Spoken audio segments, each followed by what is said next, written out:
Is there a position group that was better last year than this season? Well, this is a pretty difficult question because you're going to hear me talk about this more on tomorrow's mailbag show, which I recorded before I did this show. Is there one that was better last year? With the way Dante Moore is playing, you got to rule that one out. And this is not to say that, last year's team was just some horrible, no good, very bad unit. No, they were just nothing compared to this squad. Last year's team beat the eventual national champions. So we know they were very good. I think at quarterback, you'd have to say Dante Moore is better than Dylan Gabriel. I fully agree with that. At running back, Jordan James was really good. The depth and versatility of this room kind of makes me like him more. I think that this has been such a pleasant surprise to see De'Aaron Hill and Jordan Davison this good this early in their careers. So, yeah, I'll take this year's running back room. I think last year's tight end room was deeper. You had Terrence Ferguson and Patrick Herbert in addition to Kenyon Sadiq, who was the number 3 tight end to start, but as I predicted before last year, he became the number 2 tight end. I think that's when you can... Now, I've liked what I've seen from Jamari Johnson, no doubt. If you just compare the rooms side by side, Terrence Ferguson, Patrick Herbert, and Kenyon Sadiq is a better overall room than Kenyon Sadiq, Jamari Johnson, and Roger Saliapaga.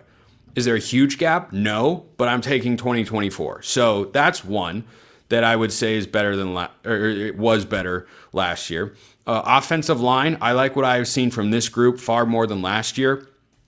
Even though Josh Connerly isn't up front, man, Poncho and Preynon, I talked about them earlier this week. They are so good in the interior of that offensive line. Defensive line, I think they're as good as last year, and I thought they'd be just a touch below, but man, they just won the game at Penn State, and that's really saying something about the talent that the defensive line group has, the depth that they have. So good. And I think that's the biggest difference.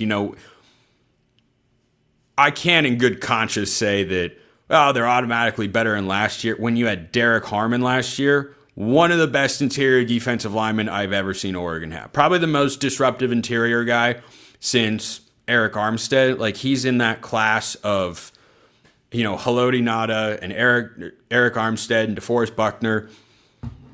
Does Oregon currently have a first-round pick on the defensive line? Probably.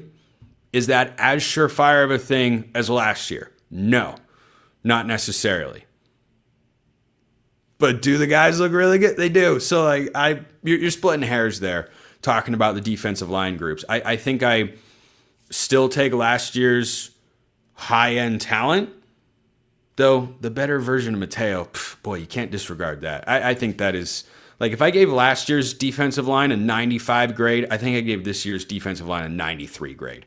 It really is that close. They've been great. And I thought they'd be Oregon's best unit coming into the year. Coming out of spring and going into the season, my highest graded group was defensive line. They have lived up to that billing so far this year.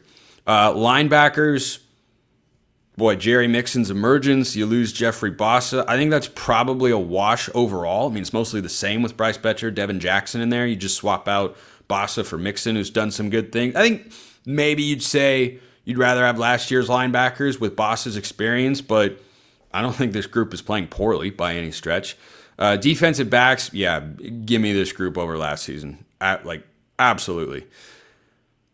I don't know if there's a player on last year's secondary. Nico Reed would probably play. Nico Reed was really good last year. But I'm not saying start. I'm just saying play. Specialists, mostly the same. So yeah, I think that's all of them that I ran through. So tight end and probably linebacker. I think you'd say we're better last year. Everything else, this roster is just awesome. It's just awesome to see how this coaching staff has put this team together and put them in this position. It's really great. Nathan says, what's the confidence 1 to 10 in Atticus Sappington? Missed his first one from 47, which is a little outside of his range. He to me is a version of Aiden Schneider or Morgan Flint. Those are some good Oregon kicker names. Rob Beard into this discussion as well. From inside of 45, I feel incredibly confident. From 45 and beyond, haven't actually seen. I don't know what Sappington's career long is with the Ducks.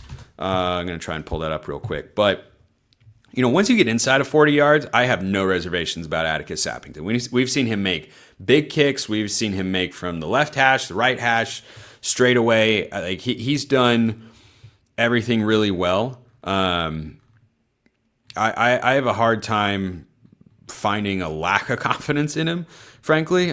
His longest field goal is 42, the one that he made at Penn State. So as long as you're inside of 45 yards, I'm at about a 9 with him. 45 and beyond, frankly, I'm at a 3. It's not that he doesn't have the leg for it. He just hasn't done it in a game yet.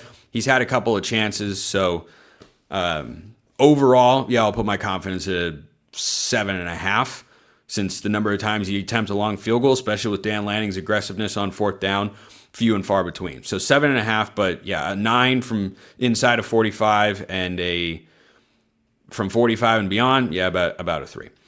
Another Spencer scale of agreement from 24. I mean, you can go by a number, do whatever you want. Penn State beats Ohio State by 10 points in a must-win game for them to enter the playoff. Look, I picked Penn State to go 12-0 before the season over on Locked On College Football. And if you can't beat Oregon at home, how am I going to pick you to beat Penn State or to beat Ohio State on the road? When Julian Satan will be far more settled in, I think they'll have unlocked their offense. They're very dink and dunk at the moment, which is all they need because their defense is so good. Matt Patricia's doing a really good job on that side of the ball. So, I'm not, after the Oregon game, this was a perception shifter for me with the Ducks and on my other show with Penn State as well. So, no, I'm not going to pick them to beat Ohio State on the road in a big game. So, give me... that's a 1 by 10 points as well. No. Ohio State's offense still has room to improve. Sure, Penn State's defense really good, no doubt, and we saw that last week. But the refusal to trust James Franklin is full blown for me because Saturday was the moment. That was the game. You should have won it. They were the favorite. Usually in these big games, they're underdogs, and people can look back and say, well, they're underdogs. They're kind of supposed to lose. Nope, you're favored. You're at home. You're off by. You're the more experienced team. You paid $3 million for a defensive coordinator. You should have won the game. And they didn't. So Dan Lanning's that kind of guy. I will talk on tomorrow's show. My everydayers will want to remember this, about the pressure that Dan Lanning forces other coaches to be under. I overlooked James Franklin in that conversation. I just realized that. So anyway, keep that in mind.